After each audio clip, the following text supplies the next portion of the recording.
Hello, my Facebook family. I hope everybody's doing well today. Did everybody have a good day at school? Yeah. Define good Did my teachers have a day. good day at school? Define a good There were day. good parts and there were less good parts. Yes, absolutely. And that's always the way it is because we have learned to roll with the good parts and the And- less than good parts. Right, exactly. Absolutely. Guys, thank you so much for tuning in. I am Crystal Dillard, and thank you for tuning in to my Crystal Loves Texas podcast.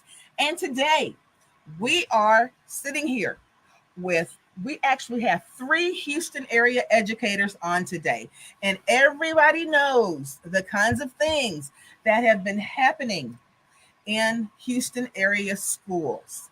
And you don't have to, I mean, you can pretty much throw an egg and hit something that is the shocking that we hear of that's going on in Houston area schools. And we are gonna I've had questions about what some of those things are because I am no longer teaching in a Houston area school right now, but I do have very, very good um, experience with many of the things, some good, some bad.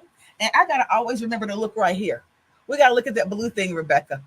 Melissa, we gotta look at that blue thing. But before we even get started, guys, we've got a great show for you here today, and I want you to really um, listen carefully to the dialogue that we have because you have probably are going to have some questions about what we are talking about too.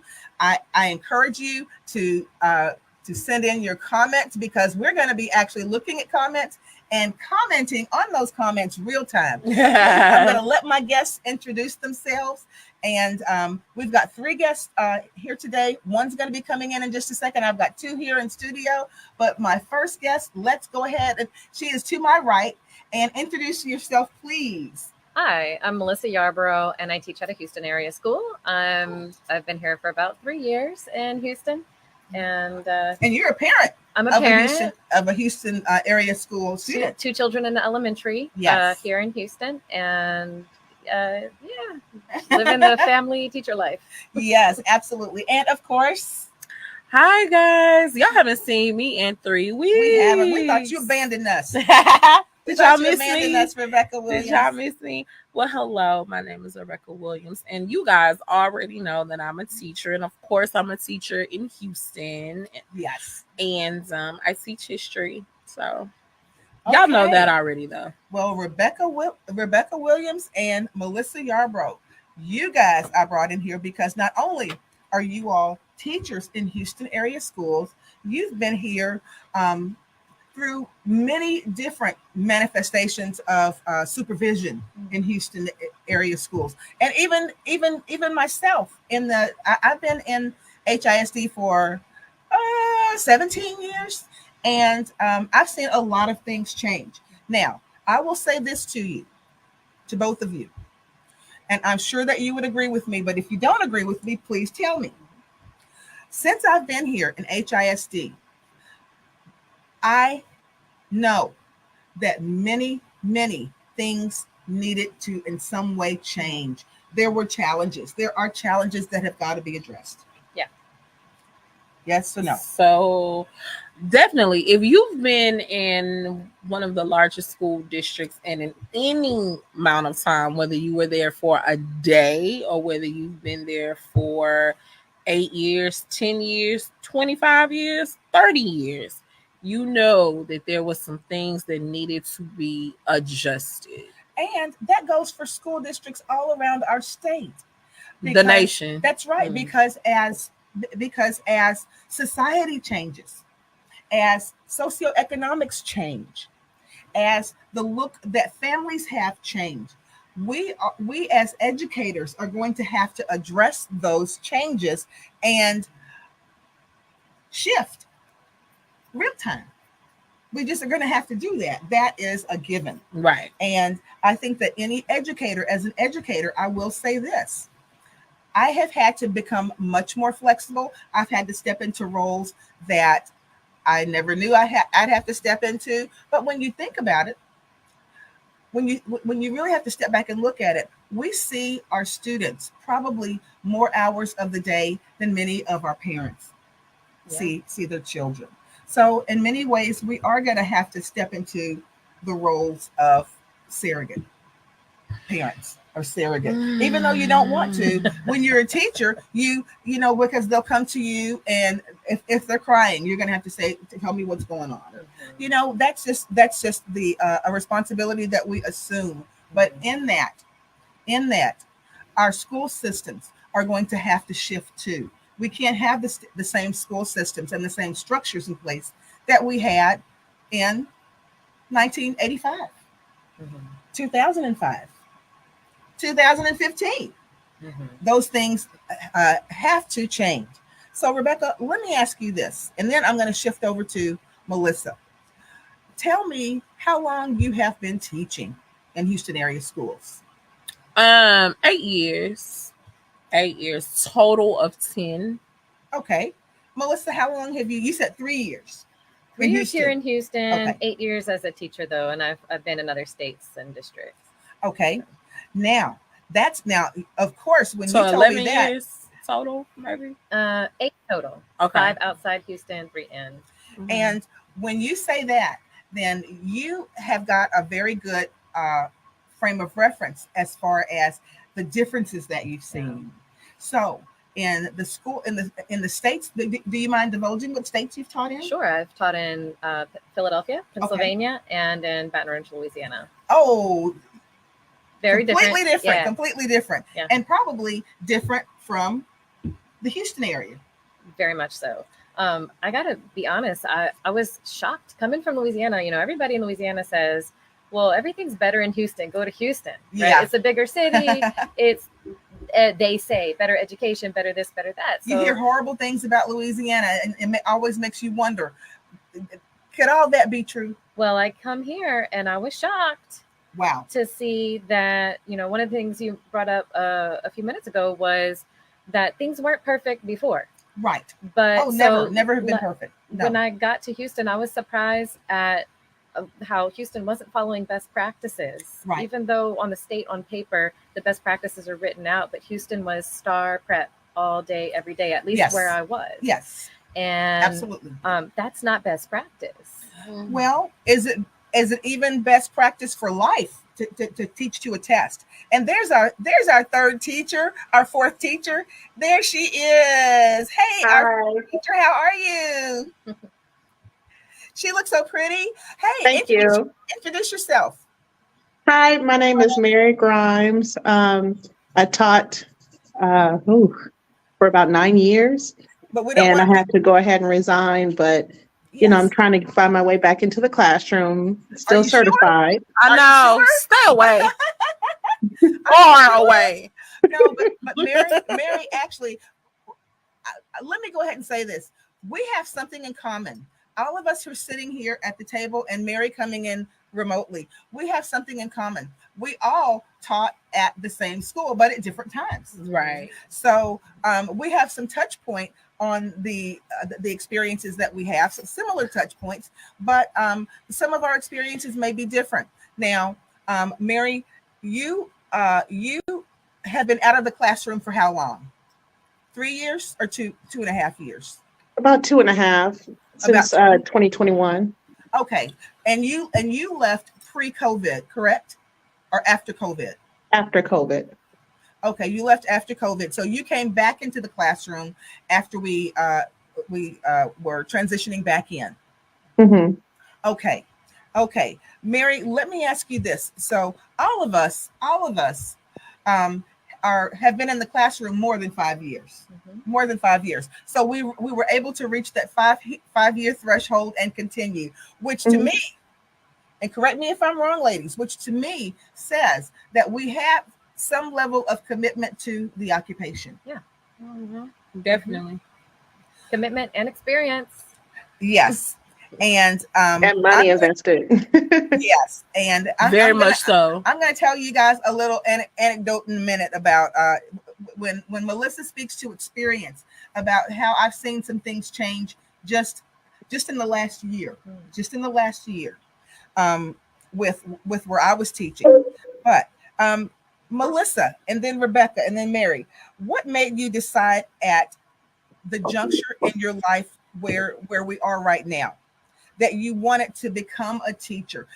Did anyone study to be a teacher in college? Was that what you majored in, education? It wasn't my plan, but I stumbled into it. Okay. A friend of mine recommended this education course. Okay. And I said, sure, why not? I have to fulfill a requirement. Yes. So let me just take that one. And it just, I was wowed by everything I was learning about history of education in the United States. Yes. And it kind of opened my mind to a lot of things. History and of public education. Public Right. education. Yes. And made me interested in getting involved to just try to do the best we can for our students, because that has been lacking in many ways. Absolutely. Absolutely. Mary, what made you decide to become a teacher? I know the story, but I want everybody else to know, because we also taught with Mary's mom. So we got a history of very long extended history.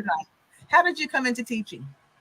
I started actually when I was in college. I wanted to be a nurse. And the thing that, my mom always said about nursing is, they're very hard workers, but they don't get a break. And then she kind of showed me, with teaching and education, you can still follow your passion. You can pass that on to kids, and then you'll get your break. It's so many benefits that she showed me the education had. Especially when she first started teaching, I mean, they had some serious benefits. So she got grandfathered into certain things. That's my daughter. Wow. I'm so sorry. Yeah. But the thing that also inspired me to start teaching, whenever we would go to Walgreens, Kroger, even Fiesta, like up the street around my house, she would always run into someone, and it was always with a pleasant, smile or a fond memory. And, they always, for some reason, her last name had weight, oh, Miss Sanders. Oh, yeah. Yes. So, that's something I admired. And that kind of, swayed my decision when I was in college. And I said, I'm struggling so bad, especially with those nursing classes, that anatomy and physiology was no joke. Yes. So I just followed my other passion, which was English language arts. And I went with that. Right. And Rebecca, how about you? Oh my God, I'm so embarrassed because you guys have all of these stories. I don't. So no. I was working for my state representative because my degree is in political science with a minor in English. And he lost his election, and all of the other local politicians were vying for me to come work with them. But at 24, I'm like, no, I'm loyal. I'm not going to do it. And then I was trying to find a job, and everybody was like, well, go teach. And so I was like, oh, no, absolutely not. I don't like kids like that. Yeah. Just being honest. But when you got in there, what happened? But then when I got in, it was just like, the whole idea was for me to teach until I found something that I really liked. I'm being honest. Yeah. I'm sorry. So, but then it was just like, I'm here. So yeah, I'm being honest. It was like, I'm here. You heard it live. I'm here. So are you one of those teachers who's just kind of there? Not at first. Like once I finally I got my foot wet, and I was just like, okay, I'll do this until retirement, and then I'll go. Like I'm just being honest. So you can take it or leave it. Yeah, basically. Wow. But you know what? That is an honest. But that's a reality that a lot of people try to hide and make it seem. No, I'm not gonna hide and be honest and tell you the truth. And yet, like some people will hear that and think, "Oh, that's a bad teacher." No, because my scores I've seen that your heart's in it. I've seen you put your heart in your work, and I've heard students sing your praises. Yeah. So, yeah. Well, I will say this: I never wanted to be a teacher. I never wanted to be a teacher, but I came from a long line of teachers, and because of that, they said if you go and you pursue exactly what you want, but while you're at it, go ahead and get your teaching certification, because you'll always have something to Fall back Fall on. back on. Yeah. There you go. Plan B. The fact that all of us said I it. know. So that means people have been saying that for a long time. And so when it was presented to me in that way, that made me feel that, my gosh, if I fail at everything else, I can always be Go a teacher. teach. So of course I was pushing as far as I could to do something other than teaching. But it's amazing how where you are supposed to be will eventually catch up with you. Right. And I've been teaching for 17 years now, and I can honestly say I love my students. I love my students. Never thought I would say that. Never thought I would say that, because you hear so many horror stories about what happens with some teachers, and you know, every other day there's something that comes on the news, or something that comes on Dateline or something, where it's a horror story. But happened in the classroom. But if you are doing what you are supposed to do, and you're doing it, it is a passion, and you feel good about what you're doing, I think that things will work themselves out. And I think that's another point that I wanted to make. Even though the classroom was not my passion, being in the classroom, I found my passion. Let me say I'm glad you clarified that. So yes. Yes. So even though that wasn't, but here's the thing, and this is what I tell all the educators, that whether they're in the classroom in Texas, Houston, United States, we all represent a different dynamic. And I think people think that teachers, like everybody else, is a monolith, and we're not. Right. That's right. You know, we all have different passions within the profession. We all have different areas within the profession, you know. So I don't want to get it twisted, but I also want to be very honest that all teachers are not a monolith. We're all different. We all have different passions, not just the subjects that we teach, but just our different passions within the profession is different. Well, ladies, let me throw this out here. Now, all of us live in the Houston area, and we learned in July, if you live in Houston, anywhere around, and you've listened to the news at all, that there would be huge changes going on in Houston area schools. We all knew that. And more districts than one. Lots of districts experience change. But we learned in July that there would be a lot of changes. Now, about 7 months ago? I'm going to say, is that about 7 months ago? June? ELA on that July. math. June. Oh, okay. June. Right. Okay. 12 minus. Okay, in June. So 6 months ago. Yes. Now, did you ever imagine that we would be facing with these changes taking place? Did we ever imagine that we'd be facing the types of challenges that we are facing now? I'm going to say yes. I knew. Okay. And why? Because I'm going to just say I didn't know to the degree, right? Yes. But I knew what was coming because I warned everybody at this table what was to come down the pipe. Did I not? I was sounding the alarm. Okay. And so, but you haven't told us what were some of the changes. The way we deliver instruction. Okay. Which all of us can agree. Okay. The way that we dole our consequences, the way we dole our rewards. To teachers or to students? To students, both. Okay. Yes. I'm gonna let you speak to that last one. Yes. Because I get a little too real. But yeah, the whole gamut has changed completely. Like you don't even recognize it.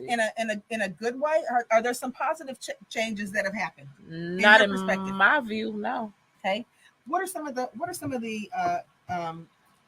challenges that you have seen come to fruition with many of the new things? Take your time, Melissa. It's such a long list.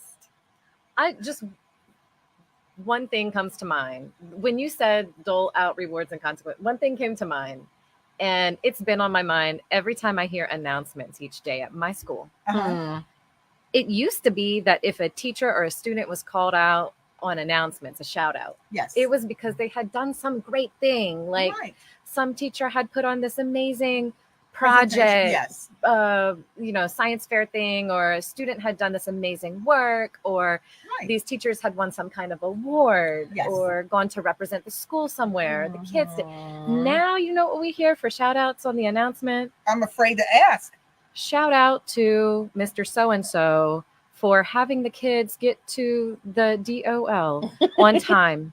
Oh, Shout wow. out to Mrs. So-and-so for using the table talk strategy today.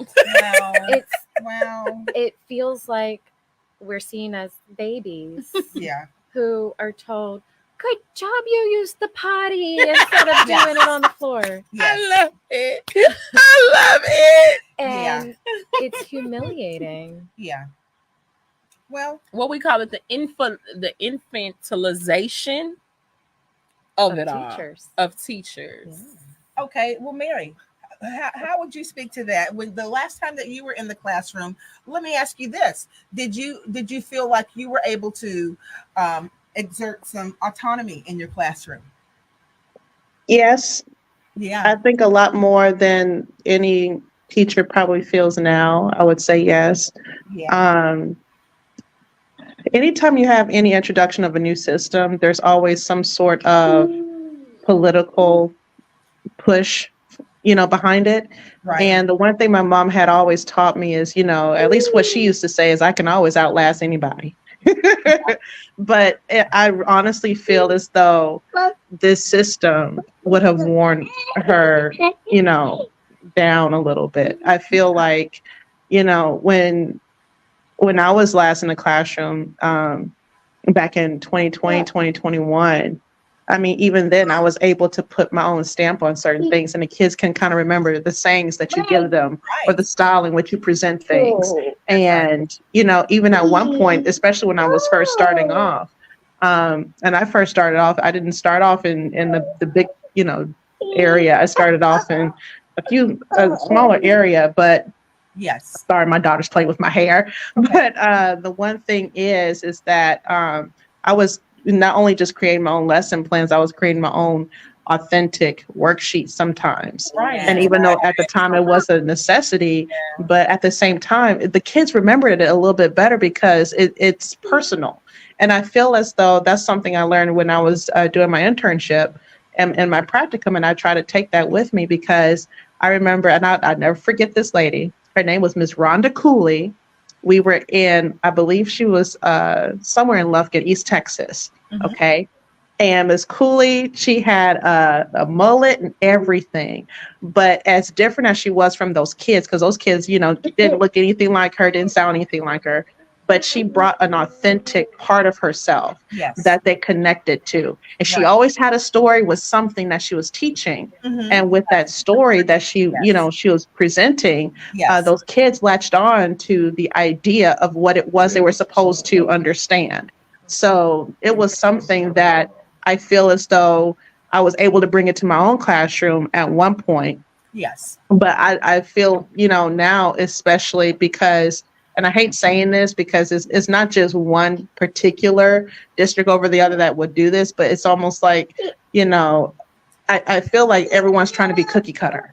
And I hate saying that, but at the same time, that's what you see because it feels more like a business rather than a community, human experience. This is like, well, let's take out the emotional part. Let's take out the authentic part and make it, cookie One cutter. size fits all. And Mhm. To that. you hit on so many things because the authenticity has been taken out. They've got people in, I'm going to name the school district where these big changes are happening. They've got people in HISD because it's in the news. Yes. In an office creating curriculum that is, first of all, created about a week in advance. And it's being hodgepodge pulled together So it's by not people vetted. What you're saying is that it's not vetted? No, Okay. it's not vetted by Okay. anybody but themselves.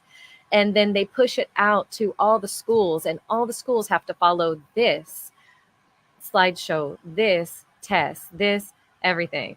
And so there's no more, I'm going to put my story in it. I'm going to use my students' names in the questions to get them just slightly interested in it. Yeah, yes. relate to it.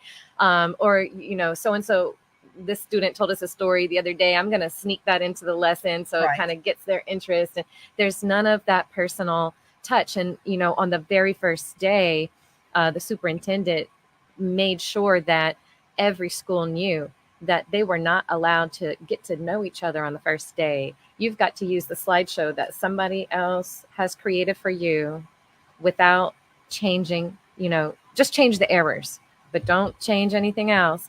And wait a minute, change the errors. What do you mean by that? Now, if there is a new structure coming in, hopefully anytime something is going to come in that's new is, so you would think in theory that it should be better. To me, better means that the I's have been dotted and the T's have been crossed. So why wouldn't you have to correct anything?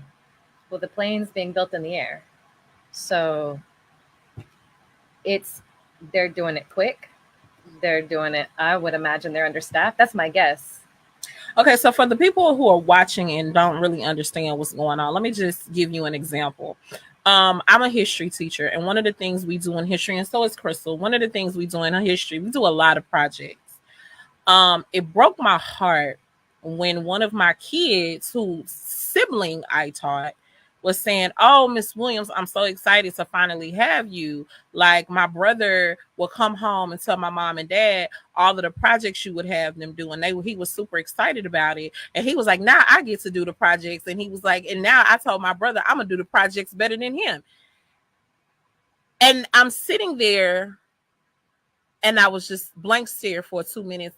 And for me to tell that child, "Oh no, we can no longer do projects because the district said we are not allowed to do that anymore." Do you know how heartbreaking that is?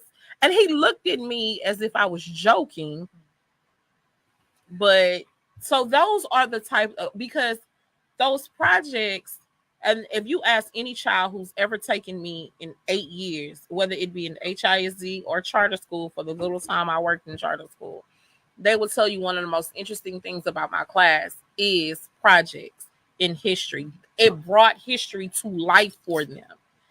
And to not have that now, well, it's so that's some of the changes. A little bit disheartening. Yeah, a lot disheartening. Ladies, do you believe that people are, well, let me ask you this.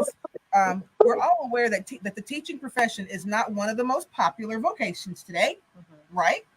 Okay, we just don't have people running and jumping into education and saying, "Oh my gosh, I can't wait. We're on the waiting list to be in the education part." Okay, we know that. Okay, now with that in mind, for those who are actually going into the profession, either being trained for it or who are going into it alternatively, in your opinion, why are they making this choice?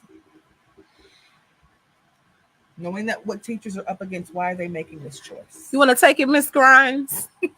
Right. Because you're coming. I need to hear one more part of that question, the last part, because my daughter was right in my ear. I'm sorry. Well, anybody could answer this. Why are the people who are coming into the profession coming in now? Many people are not coming.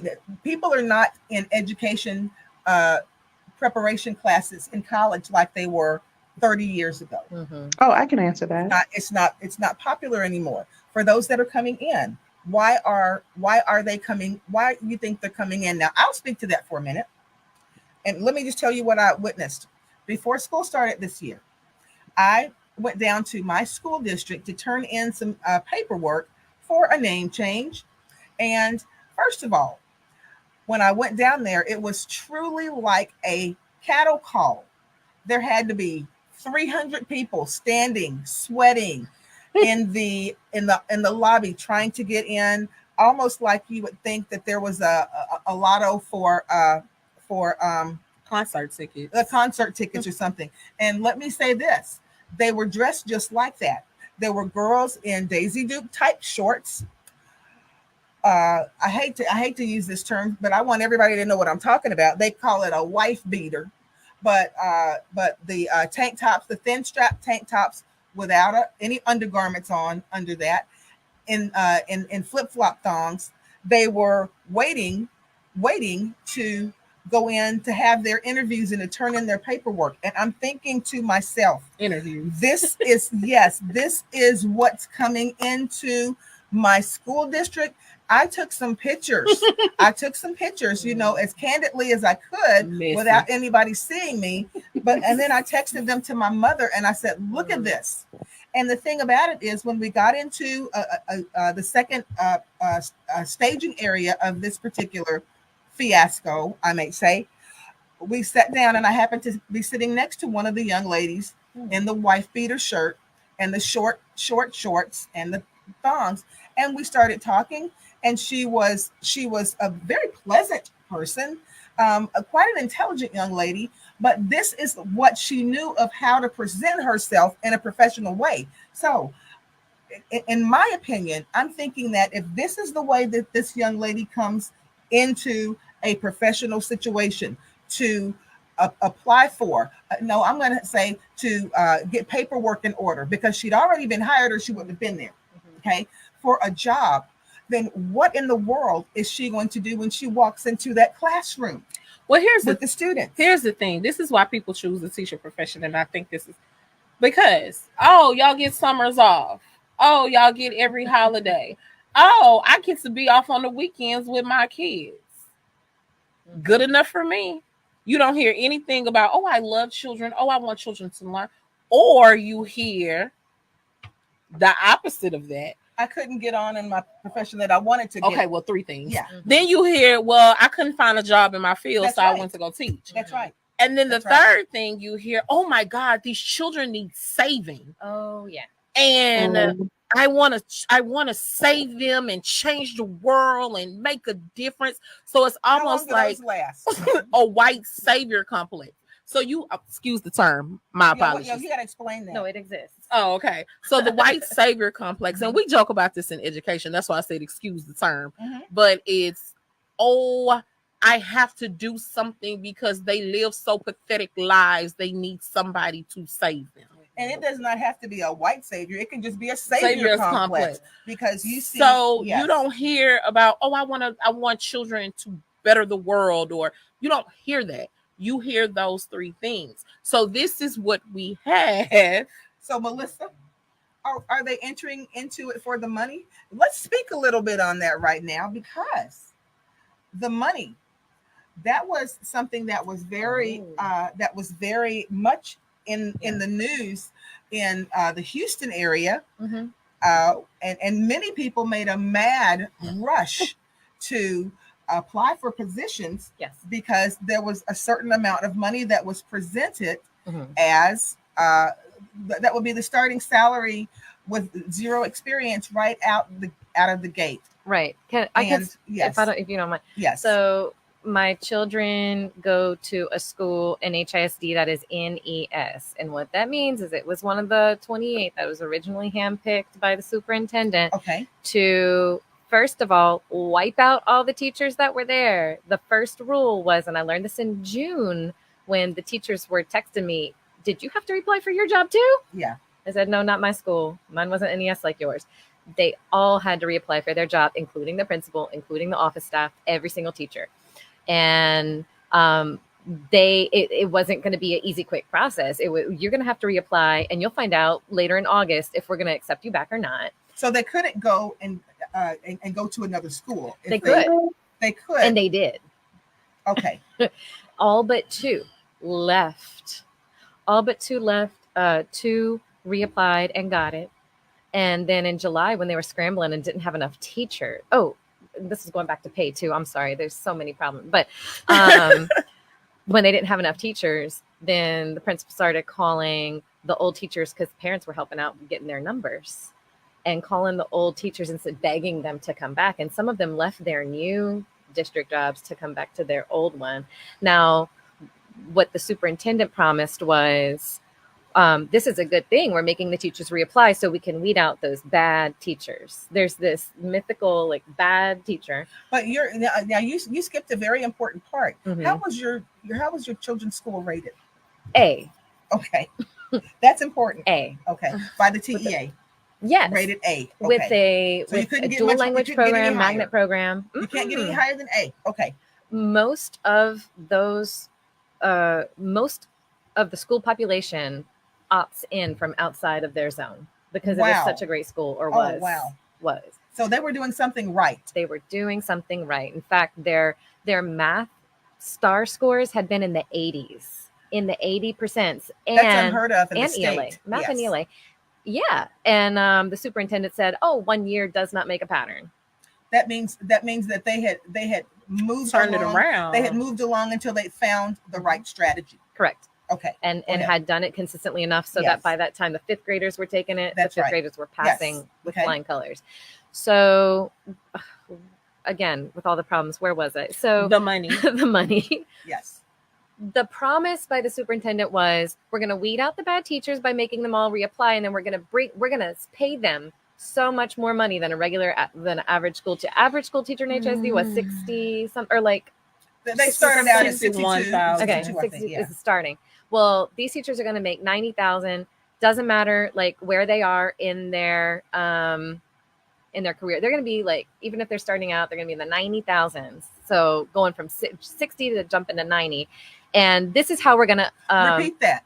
jump in from $60,000 at a non-NES school to 90,000 at an NES school. That was actually said. That was printed.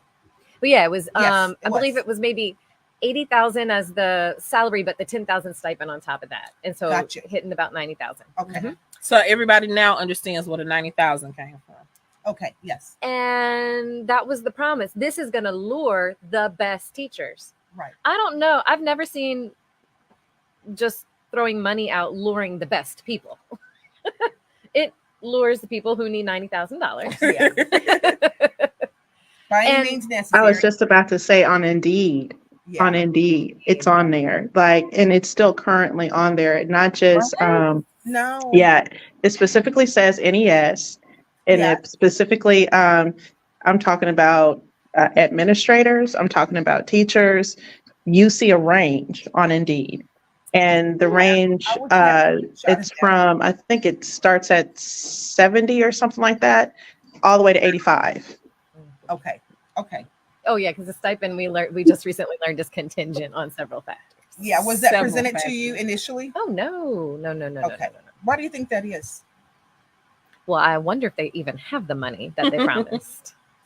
And for those people who will be the teachers who came in and they've worked, they've been employed with this said district up until now, then that particular money is supposed to come to you when?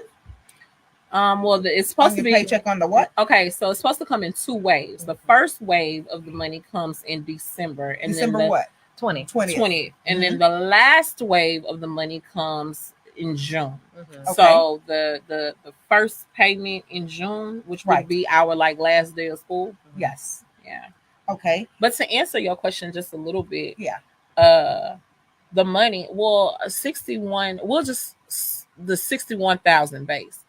If I'm 22 years old, That sounds pretty good. coming out of college, Yeah.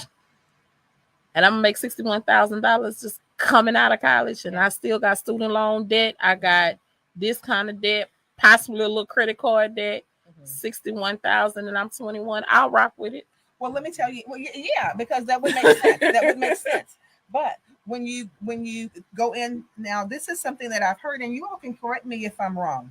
When you go in, you agree to this, okay, in your initial meeting. But when you go in to sign your contract, the contract says something totally differently than what you agreed to. So how it works, they had an offer letter. And in the offer letter, it came in 2 parts. The Mhm. offer letter. So when they got the offer letter said, hey, you're making $90,000, you're making $80,000 with the $10,000 stipend, because that was the exact verbiage in the Right. offer letter. Right. But when they got the contracts, Mm. right, The ones who did.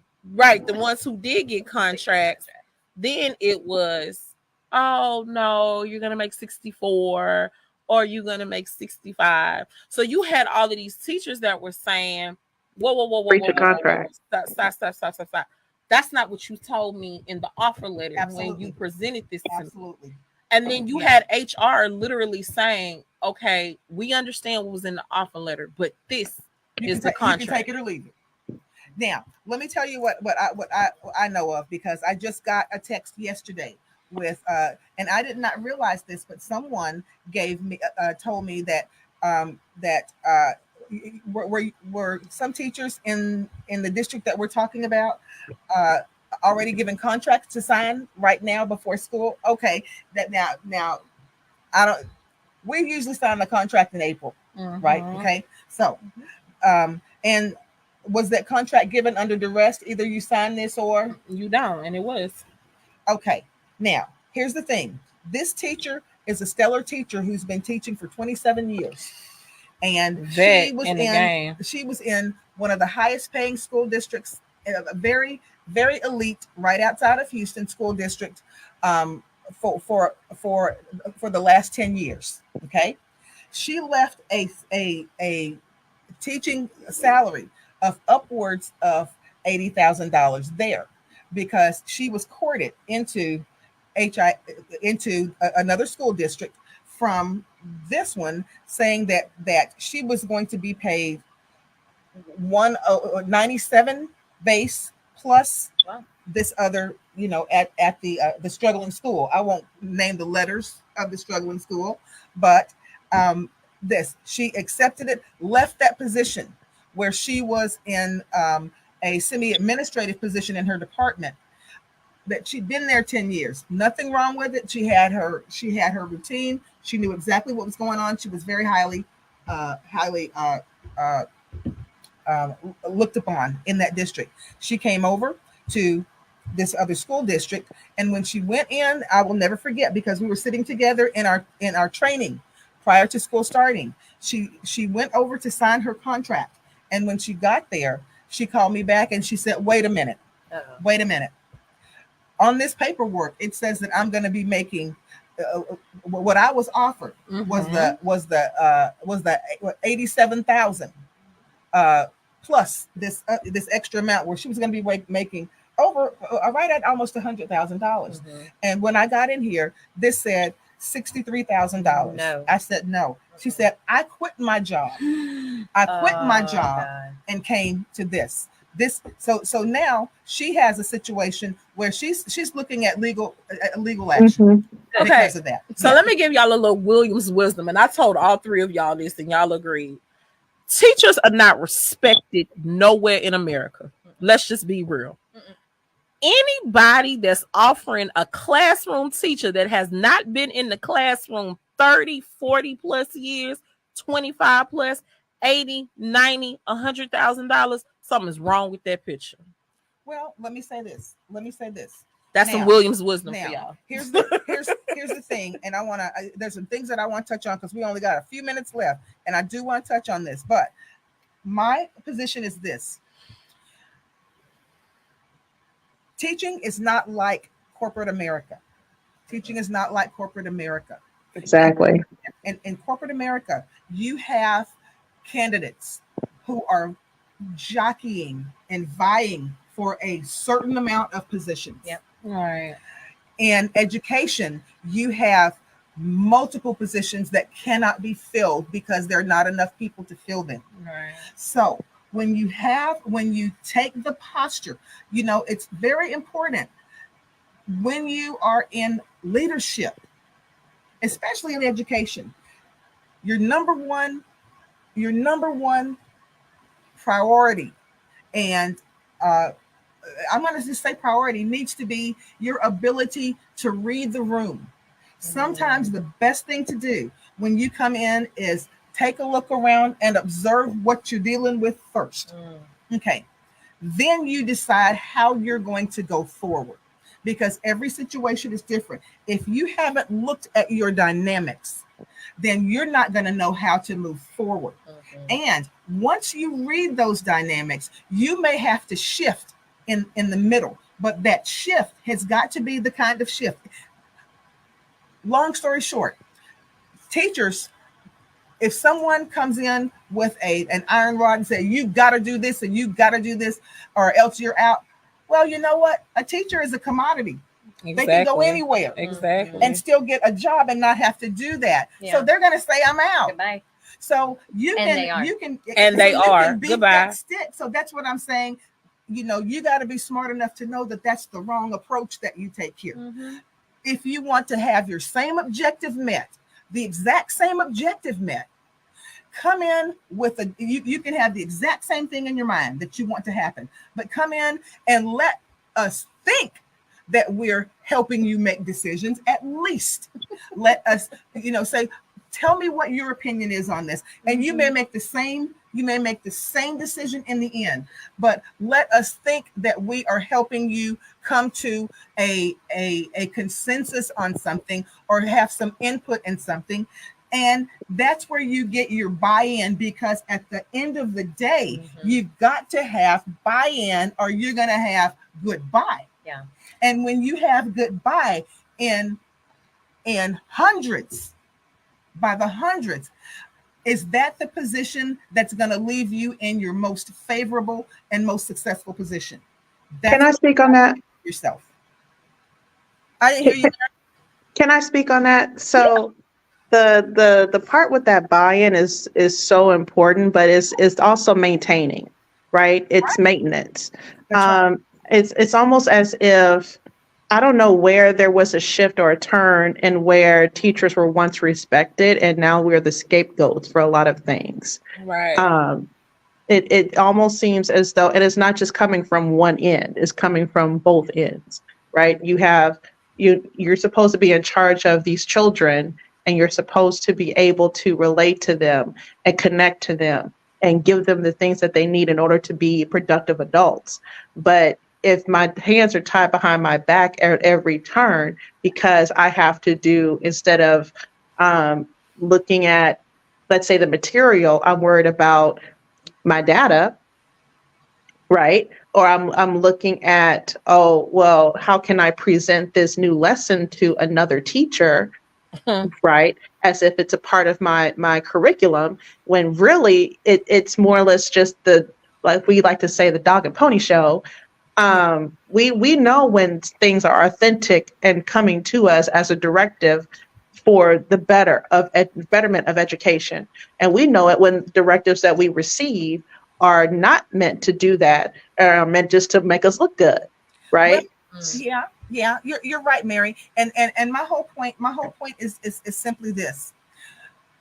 It's everybody's goal to get our students to where they are the most successful that they can be. Right. Okay? But then you've got to take a step back for a minute and think about what a student has to display as success. Now, you're a teacher, I'm a teacher, and Mary is a teacher. I took something way back called the Iowa test. There wasn't a STAR test. I'm matriculated fine. I'm successful. I'm productive. I'm doing what I need to do. You probably took from Pennsylvania. Where'd you go to school? In Louisiana. In Louisiana, you probably took some type of test. Okay, and you are doing fine. Doing okay. You took a tax test. No, I took TOS. You took a TOS test, and you are doing fine.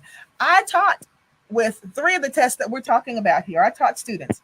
I had students who were 100% passing on those tests. So at that point, when we see that we feel that students are too successful, we're going to change the goalposts. But think about what you're trying to, is your goal really to try to see if a student is functionally sound, or is your goal trying to get a student to where you're scaring them so that they won't be successful? What is your goal? Now, there are many things that I can do outside of a STAR test. The things that I teach my students for a STAR test, I can guarantee you this: they won't see it ever again in their lives after that test. But we're measuring them and failing them or passing them based on whether or not they can pass that, that is, to me, that's very self-serving on the part of whoever is creating this test. And to what end are you trying to what is the end that you're trying to accomplish? To me, it seems like the end that's trying to be met is that we can see these students unsuccessful. But I don't even think that's all of that is what you said is true. But also with this new education system that we're placed upon, it's not even really, to me, about student success. It's about teacher failure. And what I mean by that is that every walkthrough we've had, which we have 3, 4, and 5, and 6, 7, 8 walkthroughs a day from the time we hit the building until the time we leave.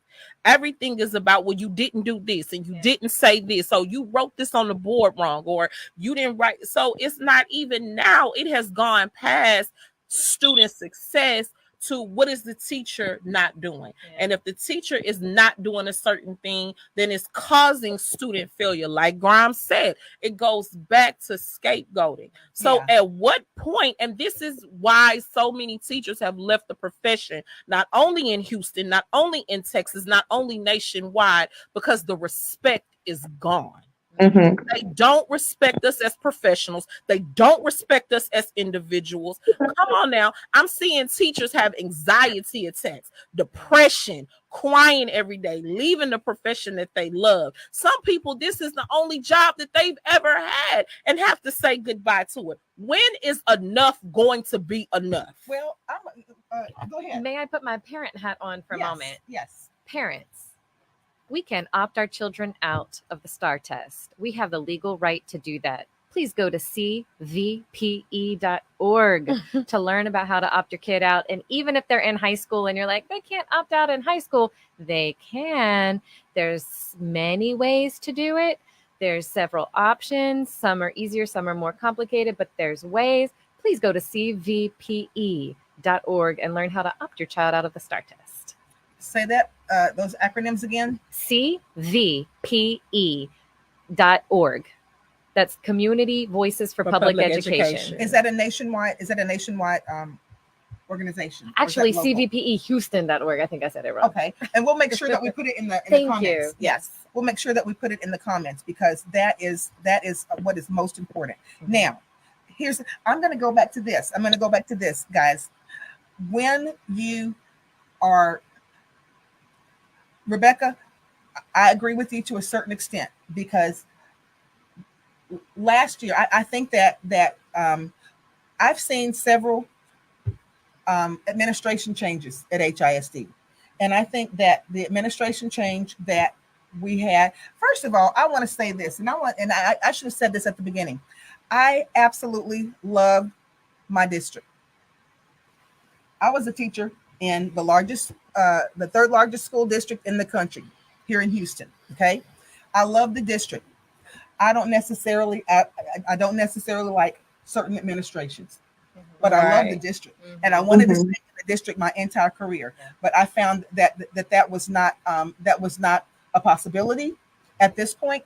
But I do plan to come back into the district at another time. If there's a district to come back, I love the district. I never think that one person will devour everything. But let me ask you all this. We've all been in the classroom for a certain amount of time, for a certain number of years. Do we fully understand that there were some challenges that were longstanding that needed to be addressed? What have you, the challenges that you identified, have you seen in the past few months, any of those begin to come full circle or begin to move forward? The challenges. I'm gonna say one of the biggest challenges, and y'all all agree, for me, was discipline. I'm gonna just put it out there. Discipline was out of control, and it still is. Now, I can tell you this: our discipline on our campus was very much in control at this point. But I'm going to say this: I think that had everything to do with the principal that was in place at that particular campus. the principal, when she came in, she was no nonsense. Right. And I think that that discipline would have been under control under her leadership, even without the other things that went along with that. I think that has everything to do with that building leader. Do you believe that it's important for district and school leadership, ladies, to have had successful classroom experience? Of course. In the Oh, trenches, yeah. in the trenches How can you lead for if a you don't reasonable know? amount of time. Take that one, Melissa.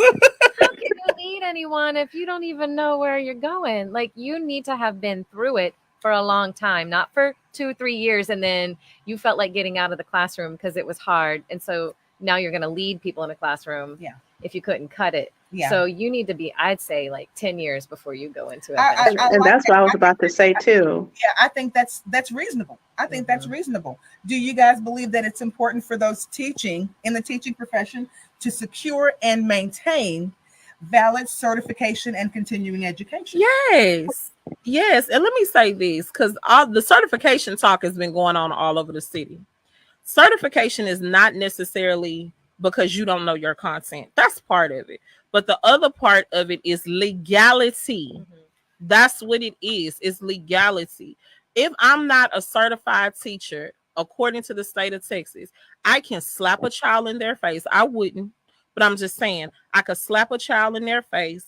And if I'm not a certified teacher, guess what? I can go home with no repercussions. Well, let me say this too. As far as certification, but certification means something. And oh my gosh, we're almost out of time. I'm going to give you guys the last word, but I want to say this. In speaking to certification means that you are committed enough to that profession to do what it takes to pay for that legal piece of paper, to study, to make sure that you have your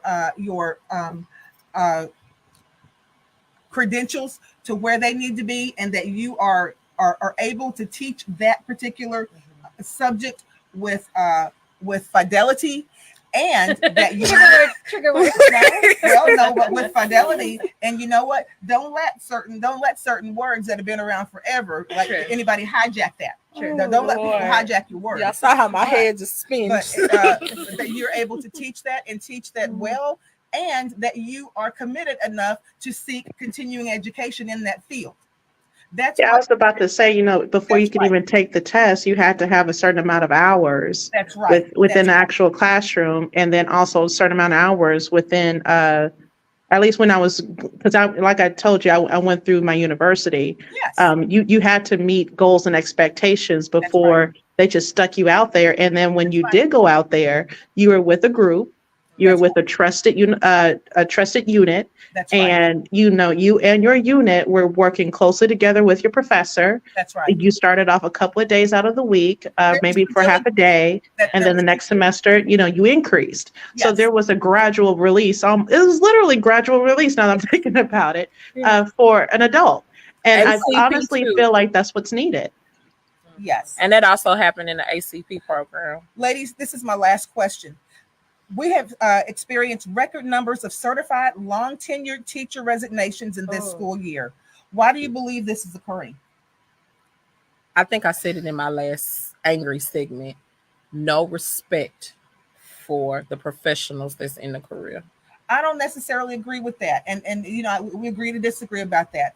I feel that from some people, from some entities, there's no respect. For many entities, there's a lot of respect. Oh, that's not what a lot of people around the nation are saying. A lot of teachers, and that's okay, and that's fine, and that has not been, because my experience has been a good experience on many levels. But I have heard some people.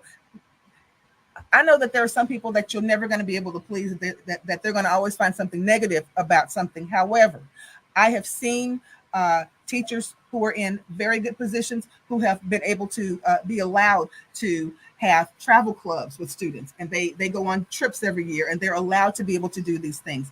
So there are people and entities out there that do put teachers in the right perspective, and those are the ones who stay. That's right. That's right. And then the ones who are treated like nothing are the ones who leave. Yeah, exactly. That's eventually, right. Yes. Yeah. Well, Mary Grimes, Melissa Yarbrough, my trustee, Miss Rebecca Williams, I thank you guys so much for being here. This is going to be a 3-part series because I want to get some male teachers in here too.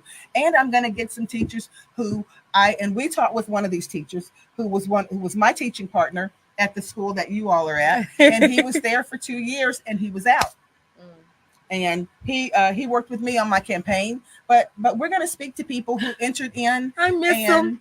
Yeah, we're going to speak to some people who were in and out and see why they decided not to stay with it, because we're talking about good people who made sure that they were in it for the right reason, and they had the heart for it, but they saw things around them that were just not sustainable.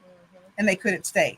But ladies and gentlemen, I want to thank you so much for joining us tonight. Melissa, thank you. Thank you. Thank you, Rebecca. Thank you, Mary. And thank you more than anything for making the commitment through all the challenges that you've seen to stay and be there for your students. One of the hardest things that I had to do was to tell my students goodbye. Yeah. But for reasons that were out of my control, I had to do that. But I love my district and I wish the best for it. And I always feel that things are resilient.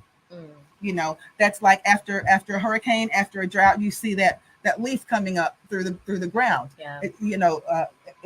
Things are sustainable. They will come back. But she always sees the glass as half full. I always see that glass is half full. When it comes back, I'll come back. There you go. But thank you guys so much.